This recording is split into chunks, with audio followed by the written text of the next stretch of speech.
Hey, everybody, welcome to this week's episode of Real to Real Talk. I am Sergio Barrera, and it's time once again to talk all things movies. Joining me, as always, is the other Real to Real Talker, Paul Britton. Paul. Yeah. Hi. Hi. How are you? I've had a weird, wild, wacky week. Yeah. And I gotta say today was a culmination of all that. Oh. Unrelated to the podcast. However, some of it is related. Mostly like 89% unrelated to the podcast. Weird, wild, and wacky. Definitely a great way to describe some of what we're going to be talking about today, because you actually thought up of a new segment or a new rotation for us. Yeah. In relation to how we view movies. Yeah. But it has been a bit of a week in terms of new releases, in that there weren't too many that we're going to be bringing to the table this week, except for one big one that you are actually going to feature as part of today. So yeah, I'm excited about that. But I'm also excited about the simple fact that we're here once again to talk about movies, and we took a little bit of a detour, and we're going to introduce a new rotational segment for this. I was doing some research earlier, Paul. In July of this year, it'll be 4 years that we've been doing this show, and in that time, we've done a lot of fun things, and one of those things that we've done on a pretty regular basis is what we call Netflix Roulette. Right. And you actually, it gave us the opportunity to sort of randomly be assigned movies to watch and talk about, and you came up with a really unique idea for another streaming platform. Yes. So I think we briefly talked about it last week on the show, but kind of set it up for us. And what exactly was your we're gonna Dr. Frankenstein idea? Yeah, so we're gonna start first off with the platform. It's Tubi, and for those who don't know, Tubi, Tubi, it's a free movie service, and all of their stuff is free, and it's crazy. I mean, yes, there are ads, but it's not like watching it on TBS or USA where it's like every 10 minutes there's 5 minutes of ads. It's like, every it's quick. Yeah, every 20 minutes for the first hour, you get like 2 or 3 ads. And then if the second half of the movie, you get almost nothing at all. And and their catalog is absolutely fascinating, in that it has some amazing movies in it, and it has just some movies that nobody's ever heard of and nobody will ever hear of unless we happen to randomly stumble upon them with this Tubi Word Salad. Unless you have Tubi, yeah. And so the idea of the Tubi Word Salad was that it's one thing. The Netflix Roulette is one thing because we pick a genre and we just randomly select a movie for me. I wanted to use the power of Google to interpret, so if you've ever had someone come to you and say, I want to know the movie about the guy with the thing, and so I came up with 3 lists of 10, and you pick one word from each list, and it's basically a word salad. So the first list is a modifier, a descriptor. The second list is a type of person, whether it be a job, cop, soldier, kids, alien, gangster, so on. And then the third is where the genre comes in. And so with those 3, so you could end up with, gory cowboy crime, and so what you do is you go into Google and you type movie, Tubi, gory cowboy crime, and whatever the first thing is that comes up. Now, and here's why you go to Google, because obviously Google, it's going to do its best with those 3 words to find a match. Now, all 3 words might not necessarily work together, but if they do, awesome. But if they don't, they're going to get something that kind of comes close. And I think that worked for mine. It was just oh my God, yes. For the 3 words that I got randomly, this worked. Right. No, and I 100% agree that because I ran my rolls Yeah. and came up with my word combo, found my movie, and then I just kind of played around with it afterwards. Yeah. And with 3 or 4 different combinations, you're right. Films will come up that you can find on Tubi. Yeah. And while some of it you're sitting there going, okay, that's close, that's adjacent to the idea.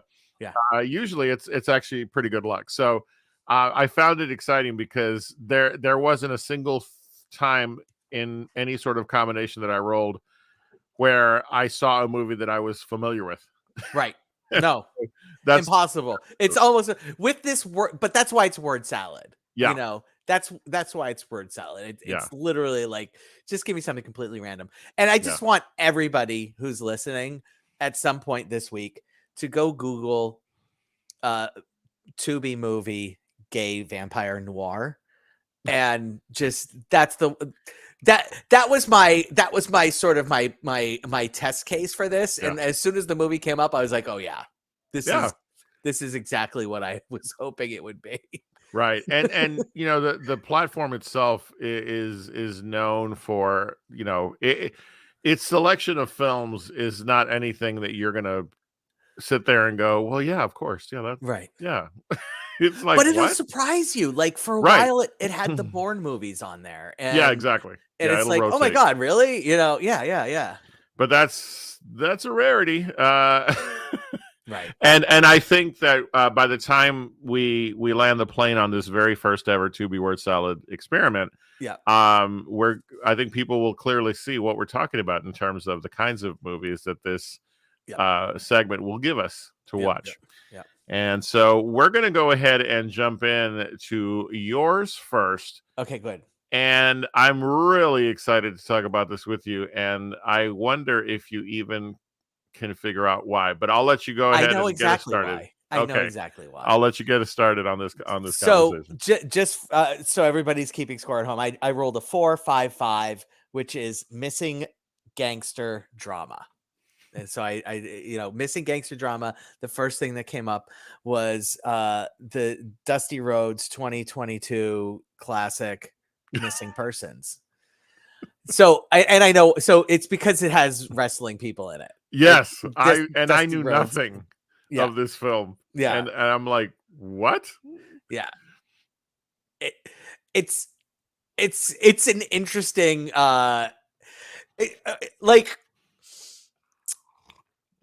I don't know how, like, I don't know how to explain this movie, other than to say that when I was watching it, it was clear who they wanted people to think is the bad guy. Okay, so and the 2 grizzled veterans you see in the background there, what ends up happening is the 2 grizzled veterans behind you in the background there, including Dusty Rhodes is one of the 2, kidnaps the guy in front, who I don't know him. Was he a wrestler as well? Yes. So, and if I may, just because there are people watching that may correct you, Dustin Rhodes is the main character, son of Dusty Rhodes.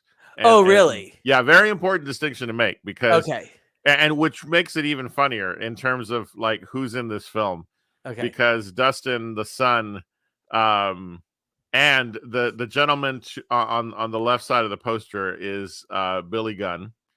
That was his wrestling name. Well, I guess that's what his credited name is. And then I also see that Austin Gunn, his son, is credited. So yeah, this is chock full of wrestlers. So I was actually looking to see if this was in any way produced by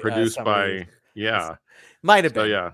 Anywho's bottom line is they kidnap this guy out in front and essentially torture him. I mean, they put him through they put him through their hellacious version of basic training, and they actually do waterboard him at one point in the movie.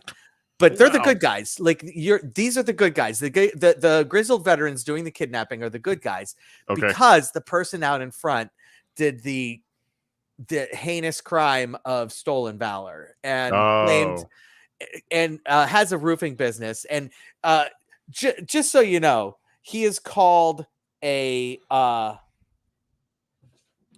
con artist. So he is called a con artist when in fact he's just a guy running a roofing business who happens to tell people that he's a veteran in order to get more business, which by the way, totally unethical. Don't do it. But and here's the joke I was going to make while I was watching this movie to you is the joke I was going to make was at one point. So there are two timelines going on during this movie, which by the way, I typically condone. I like multiple timelines going on in movies for some reason. It's just something I enjoy. There's the timeline of the veterans basically doing a gitmo on our stolen valor guy. And there's the timeline of the fast forward to federal agents from the Department of Justice. And that's all. We're agents from the Department of Justice. Like that's all they ever mention. And they're trying to figure out where the grizzled veterans have gone because they found the stolen valor guy in the place where they were doing the torturing, but those two guys were gone, and they're trying to get to the bottom of it for some reason. It's a big mystery why this is such a big ordeal, but it's a big mystery. And so in order to get to the bottom of what was this guy doing out in the middle of nowhere and what might have he done something with these two grizzled veterans, like at one point they go to his ex-wife, and like the joke I was going to make is they go to his ex-wife, and his ex-wife says, "Oh God, did he kill somebody?" And he's like, and they were like, "No, ma'am, I wish all he had done was killed somebody." And then she'd say, "Oh my God, did he commit genocide?" "No, ma'am, genocide would have been a godsend in this case. He committed stolen valor." And then the wife was like, "Oh, not stolen valor." But the problem is that this movie, which for the entire thing is just like a straightforward, like two guys missing person, torturing a person. We're supposed to like the missing people, even though they're torture people. And we're supposed to loathe the stolen valor guy, even though he just got tortured because of stolen valor. Right. And clearly had nothing to do with the disappearance of these guys. Yeah. It turns out that there's a twist. There's a major twist, and I'm not sure how much spoiling we want to do on this. I think we're okay with it because good. So spoiler. I'm gonna do that with mine. Could you throw the hashtag spoiler alert tag? I don't have access to the tag. Yeah, let me get that going here. All Give right. me just one hashtag second. Spoiler alert. Where is it? Yep. Oh my! It's been a while since we've used it. There it is. Yeah. Okay. Spoiler alert. Turns out stolen valor guy is an amnesiac alien who suddenly gets his memory back, and the aliens actually are going to commit genocide and destroy the population of the earth. Did you make this up? Oh, I swear to God, it's an allegory for stolen valor is only the worst of the worst to stolen valor. Oh, my goodness. I'm looking for runtime real quick because good 112. Lord. 112. A very brisk 112. Wow, that's not a twist. That's he decided to just go a whole different direction. They went a whole different direction. But just the fact that I was going to say and make a joke about, oh, did he do genocide? No, he did stolen valor. And then it turns out, no, wait, actually, he's going to be wiping out the population of the earth. It's going to be genocide. Yeah. Oh my goodness. Wow. Yeah. That is a great way to start this. Oh my God. This Tubi Word Salad business. I can't even. First of all, I don't know how enough people have seen this to actually have 94 reviews on IMDb. But it has a 2.7 out of 10 on IMDb, and I think that's probably a little high. Like,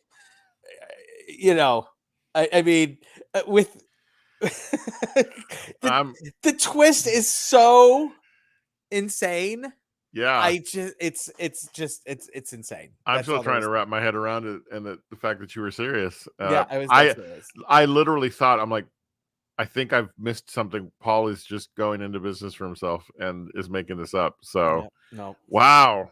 All right. Well, geez, that's a perfect Tubi example It really of is. the kind of cinema we're dealing with, and yet I can't be mad about it because I'm like, when else would we have known? Like, I, as someone who knows these act or well, these wrestlers, to not know that they made a movie, right, Yeah. is surprising to me.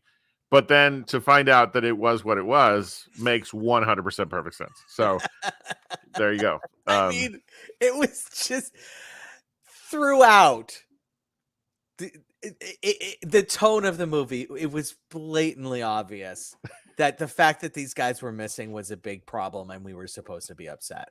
Got it. And it's just so silly. It's like it's just so silly. Yeah. Well, there you go. I just have to say bravo Tubi Word Salad and Google for, because the problem is that because the guy was listed as a con man, Yeah. like the Google is going to look at that and be like, oh, this is a gangster. And it's just like, yes, that's perfect. That's perfect. Yeah. Well, and I'm finding that apparently he works with Dustin Rhodes quite a bit because there's a couple of other films that he's done. The director Brent Bentman, and that's who he casts. So right. there you go. Oh, there you go. All right. Well, there you go. One of these days we'll be talking about Dustin Rhodes, Oscar winner. Probably not. I'm gonna go ahead and say probably not. However, I do want to say Dustin Rhodes was definitely the best actor in the movie. That's not saying a lot, but in this movie, yeah, in this movie. Yeah, absolutely. All right. Well, for myself, I rolled 8-5, which ended up being Smart Soldier Drama. Okay. And so the film that Tubi sent my way was a little movie called I Am Soldier. 87 minutes. First off is the first thing I'll say. Yes. And I got to tell you, Paul, a brisk 87. Yeah. So kind of like yours. Yeah. And surprisingly, not bad. Not bad. The premise of the movie, the gentleman on the front portion of the poster, the character closest to us, he has arrived at a training ground for what is called the SAS, Special Armed Forces, I believe, or Special Arm. I forget the term, but the SAS is kind of the equivalent of your special forces, but in the UK. Okay. And the gentleman that you see sort of behind him is the main training person. Okay. He's the one putting these 200 men through their paces. And the way in which so the movie has a lot from the start has a lot of screen cards. So the screen will go black and it'll describe to you, what the SAS is, and roughly 200 soldiers every year try and to become part of this elite squad. And throughout the course of the film, as things play out, it's 163 remain. 136 remain, and it's sort of counting down. 3/4 of this film is the training and test regimen that these individuals go through. Okay. And our main character is a young man who he's surrounded by people who are part of like parachuting groups and other infantry groups, and he's a chef. Like, he's decided he's gonna, what we discover is he was a chef in his brigade, and he decided, I'm going to go for this elite level, to become this elite level fighter. And so it's, and it's very evident that there's something up here because he's very skilled.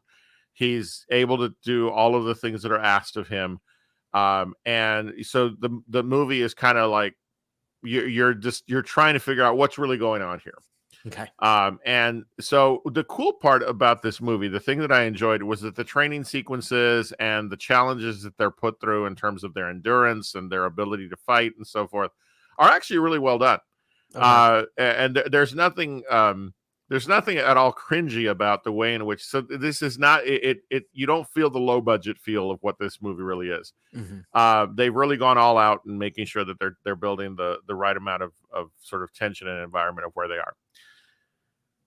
And so you eventually discover that he became a chef in the military because he had been part of this elite paratrooper team and had lost one of his comrades in a parachuting accident. And so, he blames himself. And so therefore, he's relegated himself to this role, but has now decided I need to go for this elite force, or this to be is part how of this I elite make force up for it. to redeem myself, right? Yeah. And eventually the training finishes, and of course he's one of the 30 some of the 200 that survive, right? And there's this great sequence. They have to travel like 40 kilometers in a certain amount of time, and there's 3 of them that are like making this journey, and they barely make it with the longest 8 seconds ever on film. And so it's very obvious in certain pieces they're kind of stretching to fill the 87 minutes. But then they make it, and all of a sudden they're called to action, right? Of course. And but there's only like 15 minutes left in the movie. Okay. Right? So it's not like Full Metal Jacket where there's literally the half of a movie left. This is a movie that decided to put 3/4 of its film to be the training portion, and then someone decided we should probably send him on a mission. Yeah. Right? And because I knew the runtime. Yeah. Because I knew the runtime, I'm looking at my watch going, now? You're going to send him on a mission now? Yeah. And so, of course, that is very, very like a very fast sequence, and all goes well. And the part of it that finally made me go, oh, brother, was they go through the mission. They, capture the bad guys and eliminate the targets. And all of a sudden, boom, I Am Soldier appears on screen. Like the moment they resolve the last kill, the title flashes on the screen and the credits start to roll. And you're like, okay, I guess we're done. That's quality. That is quality. And with a bang. No, seriously. There was no denouement. There was no congrats, way to go. It was just like, done. Good. Good. I like that. Yeah. I mean, land the plane. And credits roll, and so as it ended, I thought, well, okay, if this is what Tubi can get me, I'm totally in on this whole project because I felt like I got off to a pretty strong start. So. This was exactly what I wanted, and I'm so happy with this. And I hope one of us rolls 3 triple zeros, because that would be the gay vampire noir, and I just want that. Maybe we just rely on Tubi to give us that. So yeah, I might just have to watch that movie just to be like, all right, I did it. Exactly. Well, and that's the thing is what I enjoyed about this process was, not only are you going to be introduced to things you would never go searching for, much like Netflix Roulette kind of does that sometimes. For sure. I think you've used Tubi far more often than I for the show. It sent me down the rabbit hole of like looking at titles and going, oh wow, I mean, there's a lot, and it makes you realize something I've often said, and that is there are a lot of films that are being made year after year after year after year that never see the light of day. Never at all. If it weren't for a platform like this. Exactly. These streaming platforms have a space, and I'm happy for them. I like that they exist. And they're successful enough that people continue to go back to them. Like I'll literally be I'll look up a film and like, man, I need to catch it. And it's like, it's on Tubi or Freevee. And I'm like, okay, yeah. I mean, I can, because, the thing I wanted to comment to something you said earlier was, as soon as you told me Tubi, my only hesitation was like, oh man, I said the commercials. But no, I honestly, on mine, I think the longest amount of time that was spent on an ad was 45 seconds. Yeah. That was it. And you're right back to the movie. Super fast. Now it cuts at weird points. Yeah, that's the problem. I would, if I were Tubi, I would pay somebody, like, give somebody just a nice salary, right, $60,000-$70,000 a year, totally livable. But look, you're just going to be watching movies, and you're going to do a better job of identifying the spot where we put commercials. There was literally a point in my phone where they were like something like, okay, so the plan is, and it went to commercial, and I'm like, what is the plan? Yes. It's but thankful that the commercials were short. So. The commercial cuts are poor, but it's. Limited. I have no beef with that. I'm totally cool with using this service. Look, I get to watch crazy whacked out movies for free. Absolutely. Man. Oh man, I was really happy with it. So great idea, Paul. Thank you. Yeah. All right. Well, you are up again, sir, because one of the rare times when what the hell did I just watch is a new release. Yeah, hold on. Oh my god, this movie. I went and saw it today, by the way. Oh my goodness. Oh my god. I have a confession after you talk. What's that? I have a confession after you talk about it. Okay. Did you see it? No. Okay. No. Okay, so backstory: Beau is Afraid is a movie from Ari Aster, maker of Hereditary and Midsommar, which was featured on this. Like that was like the third or fourth movie I did in this entire segment. Ari Aster knows how to make a fucking movie. I'm just gonna tell you right now, and this definitely qualifies in that he knows how to make a fucking movie. Sure. This one is just absolutely. I don't know, man. It's 3 hours of a lot of I don't know, man. This is an impossible movie to talk about. It's just without ruining everything and without the other person having seen the movie. This is one of those movies where it's like I just need to find somebody, and I don't know who that somebody will be, but I need to find somebody that I can say, hey, go watch this movie and let's have a nice like hour long. Let's go out to dinner afterwards and have a nice hour long conversation about this movie, because I have feelings, and like literally feelings, not just thoughts, but like actual emotional feelings about this movie. And I don't even know how to reconcile them. It's really strange. So this movie is about Keanu Reeves. Jeez, I saw EAU and I thought Keanu. This movie is River Phoenix plays, not River Phoenix. Jesus Christ, I'm having a. You really got thrown by this film. I got thrown by this movie. Okay, the Phoenix that's still alive, Joaquin Phoenix. Is a guy by the name of wait, what's his name? Beau Wasserman. That's right. Okay, so Joaquin Phoenix is a guy by the name of Beau Wasserman, late 40s, born in 1975. I mean, that's even mentioned in the movie. So late 40s, just in a rut, just absolutely like clearly has major. Major anxiety issues. He has major anxiety issues. The movie opens with him in speaking with his therapist, and it's obvious that a lot of his anxiety is a result of just a toxic relationship with his mom. Okay. And throughout the movie, we find out that his mom, the things we find out about Beau, one, his dad died per his mom. His dad died literally the night that he was conceived.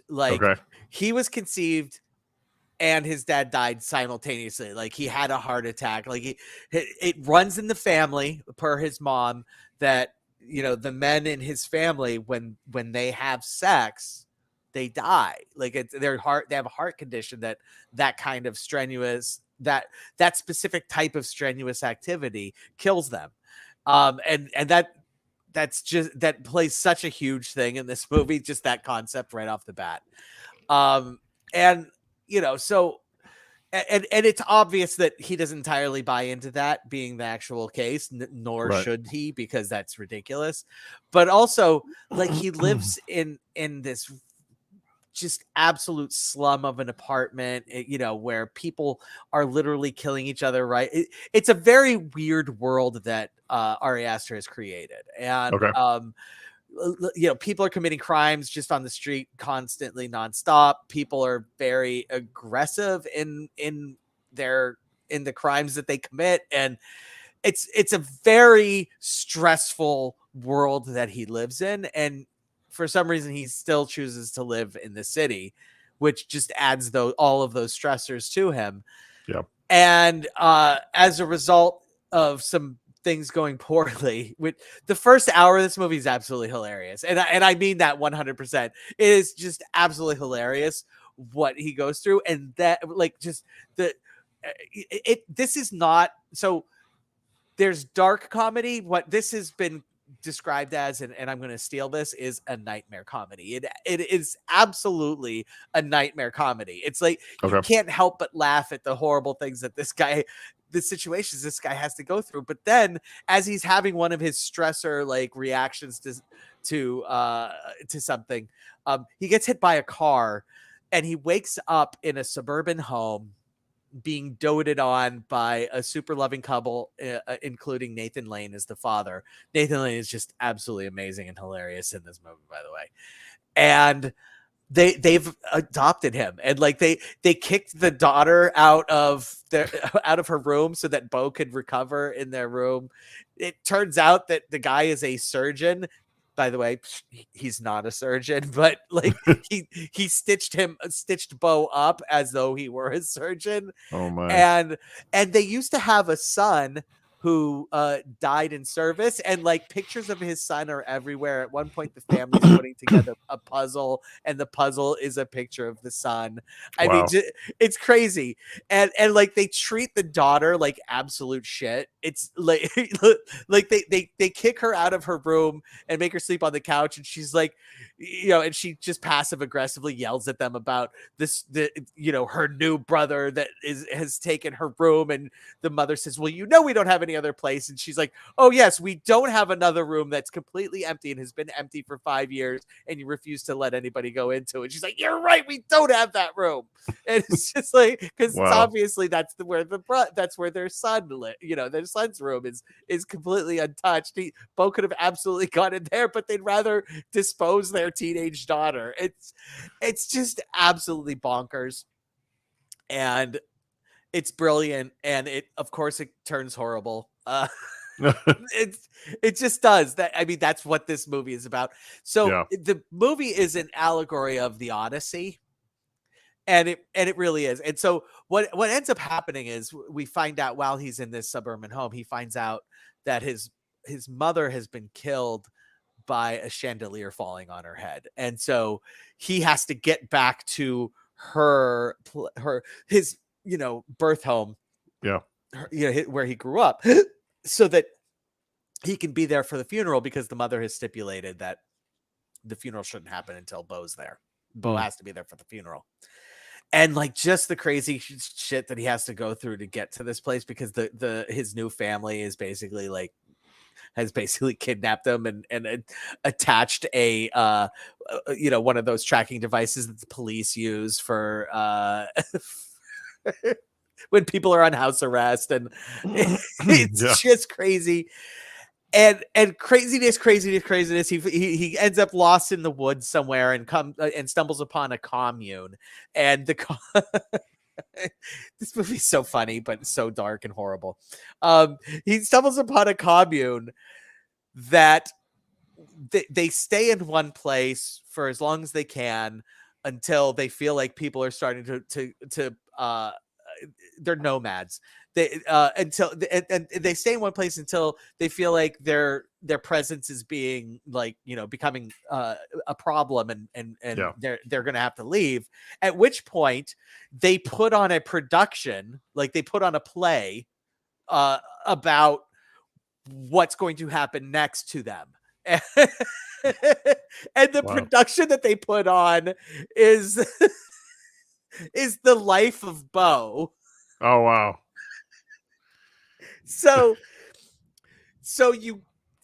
now we're watching a movie. We're watching a play in a movie, and then while they're doing this, the life of Beau in this production, but it's not like the life of Beau in the past. It's like the life of Beau in the future. Like they give the backstory of the main character, and it's clearly Beau. And then they say, and then they go, and then the rest of the play is him moving forward. And they replace the actor that's playing Beau with Beau himself. And so they show Beau going through all these things. Like, and here's the thing is this, and so now it's a play and a play and a play. And they start doing it, and they turn it into an animated movie. Like they actually do animated movie, and it's literally 20 minutes. It is 20 minutes of this animated Beau's life. And, he goes out into the woods and he follows this traveling acting troupe, and they find a village, and Beau decides this is the village where he should live. And he falls in love with a woman, and he believed he would never be able to fall in love with a woman, or have kids. But lo and behold, she bears him 3 sons. And then but there's a flood for this village, and they get separated, and Beau, and it just keeps going on and on and on and on and on and on and on, until old Beau stumbles upon a nomadic traveling theater group that puts on a stage play about Beau's life. And he ends up back. It's the most glorious, crazy thing. And unfortunately, it leads to him finding his way to his mom's house. And then it gets really fucking weird. Okay, because first of all, Parker Posey shows up. And so one of the things that happens during the movie is throughout the movie, we get little flashbacks of Beau's life. And one of the flashbacks we get is teenage Beau, who shows up in the movie poster here. He and his mom were on a cruise once, and Beau fell in love with a girl. And it turns out, fast forward, 35 years later, that girl works for his mom.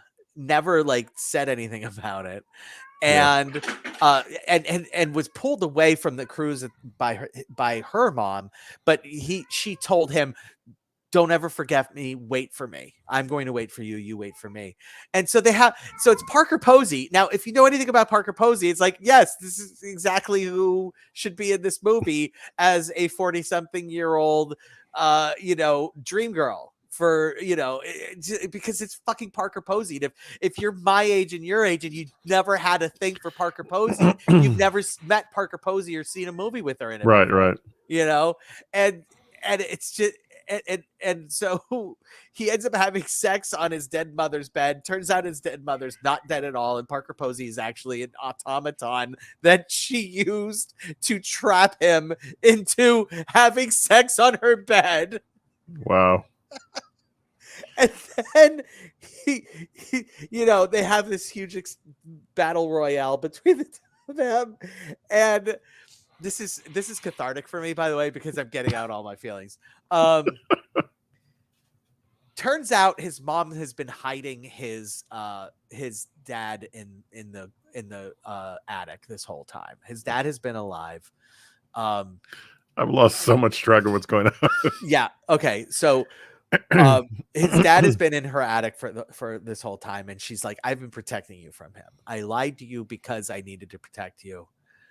But go on, you should meet him now. And if you know anything about the Odyssey, there is a scene where they battle the Cyclops.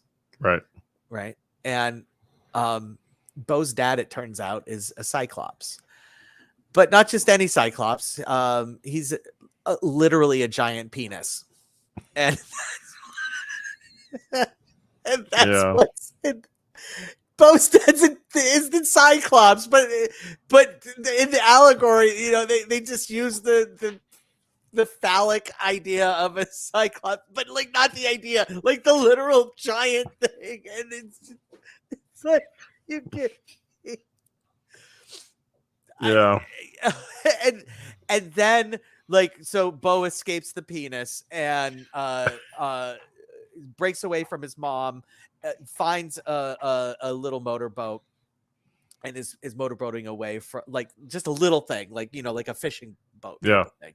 is motorboating away, comes across some caves, drives into the caves, and ends up in this like giant Coliseum type arena where he gets put on trial, and it's fast. It's just Sergio, this movie is absolutely fascinating. I've been going on for 10 minutes, and I am sorry, but this is what this segment is for. It's just perplexing, and I can't possibly recommend it to anybody, but I recommend it for everybody. Like, it's just I don't know what this was, but it is what it is, and it's fascinating. It's absolutely fascinating. Yeah. It is absolutely when I think about A24, yes, it is just chock full of films like this. I mean, this is and they're releasing so many. I mean, I can't tell you how many times, we've gone, I think of Men, I think of so many films that in the last 12 months, that we've had to watch, and that A24 logo comes on. I'm like, yeah, of course, and yeah, this one, I could tell you right from the trailer. It's rare that I veto, for myself, certain films, and this one I knew was going to be on you. Yeah. Because I've reached a point in my life where I'm like, I can't see myself putting myself through that. No. And so I said earlier, I was gonna give you a confession. I read up on this, and while you threw in a lot of extra detail that I wasn't aware of, although I did know about the dad's a penis. Yeah. I know I made the right decision. You did, because I don't have the mental file space, nor the emotional capacity to commit to something like this and not come out of it going, God damn it, I could have watched something else. Yeah. I'm not gonna lie. And I just, yeah, and like Parker Posey is amazing in it, and like that scene is just absolute perfection, and there. And literally the first hour is genuinely hilarious. And like I would tell anybody, just sit down, and anybody can sit down and watch this movie up until the point where like Nathan Lane starts, it becomes really blatantly obvious that this family's not going to let him leave. Like because it's really funny, and then it's just one horrible thing happens after another horrible thing, and it just gets worse and worse and worse, and and then it gets way too. It's a surreal fever dream, and that's really what it becomes, and it's just like everything is so and then right. I counted 4 and thens, and I'm like, and then you know. I do have to ask you, because again, this is obviously, the Joaquin Phoenix presents a bit of a conundrum sometimes, because his work is so all over the place. Yes. How will he, when the finality of his career is the assessment of the work he's done, how would you, if you had to write the story of Joaquin Phoenix's career, and I know this is probably a longer conversation, there's just a couple of minutes, but he's really moved into this realm where he is just going to do whatever the heck moves him. Yeah. There was something about this script, something about this project that he was willing to commit so much energy to. Yeah. And that seems to be the pattern that we're seeing with the work here in the latter part of his career. For sure. And that's what you're going to see. Like that's what it's going to be. And I'm honestly shocked that he did the sequel to the Joker, because that's almost counter what I would expect from Phoenix. I had the same thought. It really feels like he's never the same guy twice. Like he does not have the Kevin Costner situation where, I don't like Kevin Costner because he's always just Kevin Costner. Joaquin Phoenix is never Joaquin Phoenix in a movie ever. Right. He's always a very distinct and very different character, and he can play any volume you want. He can Right. go from 1 to 10 on the volume scale, or even go to 11 if you're watching, you know, the movie where they go to 11. I doubt I'm the first to say this, but the impression I get is that the work he does is quite the expression of whatever he's going through in his own personal life at the time. Yeah, I wonder if it's that or something, just something. Maybe not the time, but at some point there's just something in there that he grabs onto and is able to relate to and says, yeah, I want to flesh that out. Yeah. And I guess that's what I mean is for him to do a project. I don't have to have watched this project to know that he probably came at it from a very honest place. Yeah. The anxiety that he portrays in this role or whatever is probably coming from a very, very real place. You know, and I'm gonna, even though there's a giant penis, in 5 minutes before, the last 5 minutes of this movie is so heartfelt and so genuine and so absolutely mortally crushing and so incomprehensibly cruel and fascinating and real. It's like, I wouldn't be surprised if he, just read the ending, like just didn't read anything else but the ending. It was like, yeah, you know what, I got to do this because it's that ending scene, the Coliseum scene, is just really, really an absolute hammer. At the end of this movie that, Yep. Well, I appreciate you being the one to have taken yourself through this so that you could bring it to us as part of your segment. There's no denying that the work of Joaquin Phoenix is impactful. Yeah. And quirky at best. For sure. And so it was not easy. It was not easy to get through this one. I always appreciate was a chart. The effort you make for this. So thank you in that you not only did you take care of your normal segment, but you did it for a new release. Now, is it fair to even think taco rating at this point for Beau's Afraid? I don't know where I would go. Okay. I'm not. I would probably just do 4 just because it's like I don't know what else to do. Gotcha. Because and I want so. Yeah. Well, then we will flash the 4 up on the screen, and if you change your mind, just let me know. We can always update that. Sure, we'll go back and edit. We'll edit. All right. Well, thank you again, Paul, as always, for what you bring to this segment. It's always interesting and a great conversation. So thank you so much. Yeah. Which brings us to I watched Tomorrowland. So as we get into my latest installment of Cinema by Jen. Jen is my wife, and my wife and I have very differing tastes when it comes to films. And so I committed to her that for several weeks I will bring to the show a movie that she feels I need to watch. And this is the 3rd installment. Yes. And I am not gonna say much good about this movie. Really? Yeah. So here's the thing, Paul. Yes. I don't always know when movies are Disney. Okay. And so I knew nothing of Tomorrowland. And as a George Clooney fan, I was like, what? Like, I had no idea because I never really paid attention. I couldn't even tell you when this movie came out, 20, whatever it was. 15, I think. And it's 2015. And so I was like, okay, all right, I'll give it a shot. She gave me the title. I looked it up. George Clooney. She said, you love Clooney, you'll love the film. Okay, great. That was enough for me.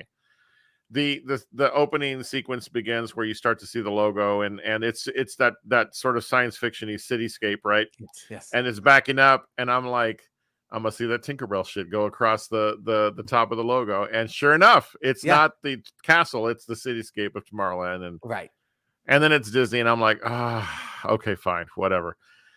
Dude, let me just tell you that by the time I was done with this film, I thought that is a lot of death for a Disney movie.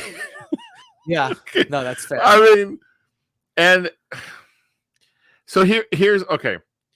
I can see where people would have enjoyed this film if they had the experience of the whole Tomorrowland thing. Yes. That Disney, like, I don't have that context, right? So I'm only able to watch this from a story standpoint, and it just didn't grab me. Yeah.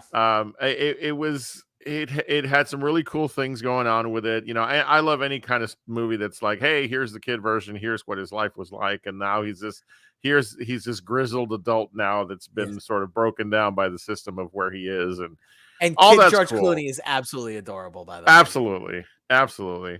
And the idea that I just want to say that the idea that it's a small world would take you to another dimension is probably my favorite thing in any movie ever. Okay. So, and again, as someone who's avoided that It's a Small World ride forever, every time I've been to Disney, I think it just didn't resonate with me. Okay. And where I'm not You're going not to say, alone, by the way, it didn't resonate with anybody.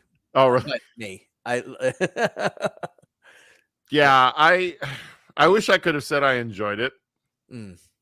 I can totally see why she loves it. But especially when, you know, I've tried to get her to watch other Clooney films with me and she just won't. I'm at least happy that I can say, okay, she enjoyed one. The Michael Clayton, come on, she won't watch Michael Clayton with you? If she ever did, yeah, I would be like, today I could die happy. Like, I really wanted to see Michael Clayton. I love that film. The American, so many others. But no, I can't sit here and say it was a bad movie. It just wasn't a movie that moved me. I felt like it was really slow in some spaces. It was, once the action sequences kind of picked up in the last act, I was like, all right, can we just get this done? Hugh Laurie always is going to be, you know, fantastic. But yeah, no, okay, I saw it. And so I just didn't really enjoy it. I have a monumental irrational love for this movie. Like, but I am the target audience. Like, I do have, you know, like, they drive by Space Mountain and I'm like, holy shit, that's Space Mountain. You know, like that. So yeah, I love this movie. This was on very heavy rotation when we first got it on Blu-ray. When it came out, my son and I would watch it all the time. There's one exchange. This movie features the worst single acting moment in a major motion picture and I love it because it's so corny and terrible. But when the girl is like first introduced to Tomorrowland and you know, she's going around and like, oh my god, look at all this. She's about to board the monorail. And there's a woman standing, you know, at the door, by the door of the monorail, and she turns to her and she says, "Are you coming? You're not going to stand here all day." But it's just the way she delivers the line.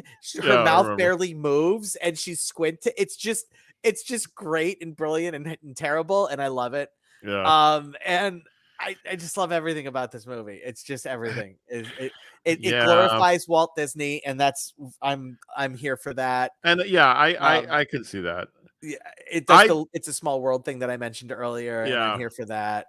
I did enjoy the Eiffel Tower sequence, the sort of, you know, when you can present me pieces of anything that are going to dive into, like, well, what people didn't know was that this was actually used for, like, I'm good with that, right? Yeah. And that whole conversation they had in that area where he was explaining, and then listen, Rocket from Underground, I'm with you. Like, so there were pieces of this puzzle of this movie that I did enjoy, but when it was done, I was like, okay, all right, cool.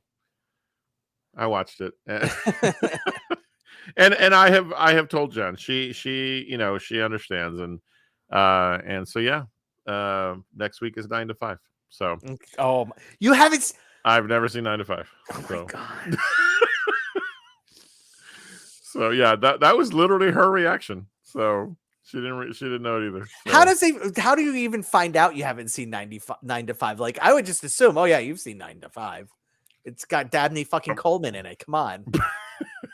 Yeah, no, I remember when it came out, like as a youngster, but no, I just never had an interest in it. So I'll save my 9 to 5 story for next week. Please do. Yeah, I'm looking forward to having that conversation with you. Yeah. So, but so far, batting 67%, 2 out of 3. I'm 100% happy with. Right. I don't think I'm going to have a problem with 9 to 5. It's going to be batting 750 next week, because if you honestly, if you don't like 9 to 5, I have a problem with you. Like, we're going to have to get off line and talk some things. We'll renegotiate your contract for the show.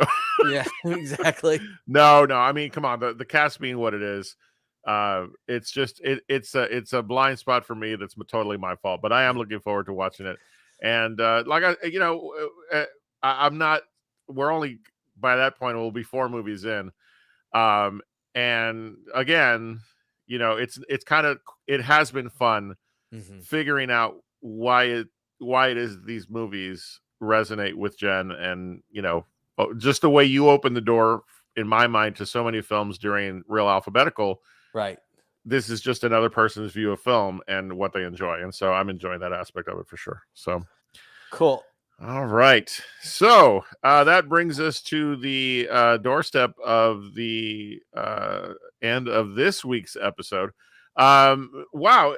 I'm looking at what's coming out the next few weeks, Paul. And well, 2 weeks from now, we have Guardians of the Galaxy. Yes, we do. Yes, we do.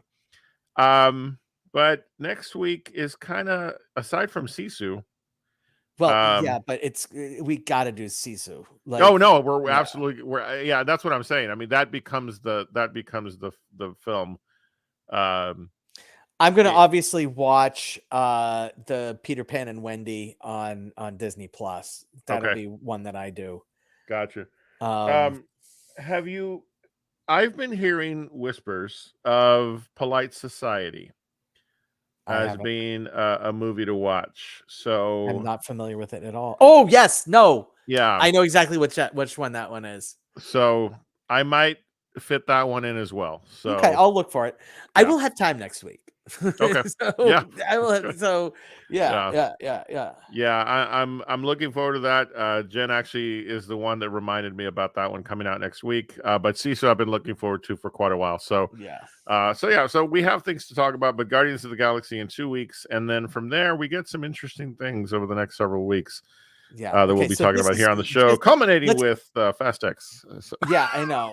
Yeah, well, it's not culminating. Like, that's, I know. Unfortunately, smack in the middle. It's Fast X. Yeah, we're having to endure that. So yeah. All right. Well, as always, Paul, it's fun. We're looking forward to continuing this journey of almost 4 years. I'm blown away by that. There was a 7-month respite in the middle there, though. That's true, but I'm just saying, overall, we've been enjoying movie discussions together for this long. So absolutely, it's fantastic. I love it. All right, when are we going to see Kristen again? Are we due to have her visit soon? Yes, we don't have a firm date other than we've kind of booked her for whenever she can. July episode with Oppenheimer and that's right. Barbie. That's right. Ideally. Yes, that would be awesome. Yeah. All right. Well, all of that to say, thank y'all for hanging out with us tonight and watching. We appreciate you always coming by.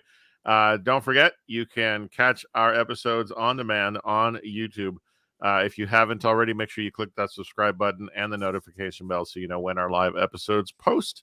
And keep on coming back and keep on going to the movies, because movies are fun. Paul, as always, thank you. Have a great night. And Wonderful. We'll see you very soon. And before we leave, we remind all of you. Oh, I think you're going to say something. No, I was going to say you were signing out and didn't do your closing. Oh, no. We always make sure that we let people know that they're awesome. You're amazing. And the world's a better place because you are in it. We'll see you next time on Real to Real Talk. Good night, everybody.